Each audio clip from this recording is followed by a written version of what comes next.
So, ito guys, may cultivator tayong ginagawa. So, pagka wala namang load, tumatakbo itong cultivator natin. Ito ay ginagamit sa pangkuliglig sa bukid natin. Pagka magtatanim tayo ng palay o kaya magtra-tractor, pwedeng hand tractor to hand tractor na gear type yung ating ginagawa. So, pinapalitan tong panakagulong niya ng parang yung rotor sa traktor pang cultivate. Tapos dito may nilalagay na pang flowing, pang guhit sa tataniman nating mais. So yan guys, ito yon yung cultivator natin na to, hand tractor. So nangyari dito guys, umaabante naman siya, tumatakbo. Pagka may load naman siya, hindi na siya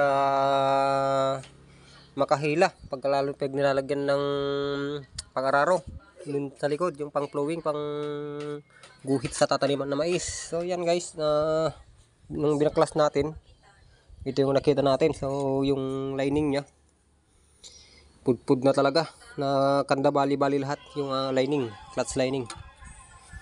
So ito na guys. So yung lining nya pang motor. So pagka may ganito kayo at ayaw ng tuwakbo, dalhin nyo lang sa pinakamalapit na talyer, mekaniko, at ipabaklas nyo na. Ito na yung sira nyan. Yan guys, pud-pud na yung ating clutch lining. So katulad lang din sa motor yan guys.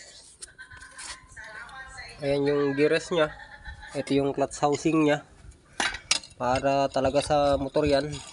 Ayan, naka-convert lang siya, conversion. So ang kaparehas nito siguro yung pang Euro na lining. Tapos magpapalit na rin tayo ng pressure plate kasi pud-pud na rin yung iba Ito yung pressure plate nya. So nawala na yung panaka dat nya, gasgado na talaga siya. Pud-pud na, meron na siyang kanal. So yung lakas niyan, pag hinahanap mo yung lakas, pag pud-pud na ganyan, wala nang lakas masyado yan. Kahit bagong palit yung mas maganda yung palitan pa rin natin ng bago tong pressure plate, yung plate nya. Ito yung housing guys, hindi pa naka flywheel sa ating makina. Yan. So yung makina nya guys, air cooled diesel na 12 ata to, 12 HP. So malakas, malaki.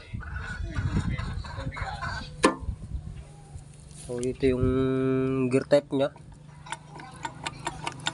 pwedeng reverse, abante. Ito naman yung panaka-clutch nya guys sa loob. So yan, parang sasakyan din na may nagtutulak. Ito yung panaka-release bearing nya.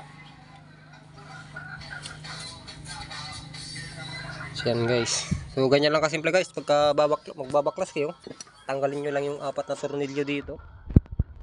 Tapos yung sa chassis, tanggalin nyo yung 4 din sa may makina. Tapos sugutin nyo na. Ganun na yung wala nang ibang gagalawin dyan. Kung dito lang, 4 dito sa may makina.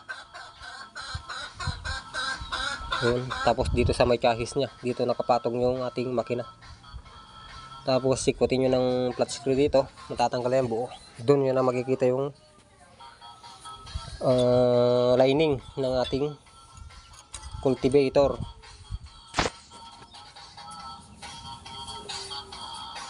So hanggang dito na lang tayo guys. So sana may natutunan kayo sa aking video kung paano magbaklas ng cultivator, ng tractor.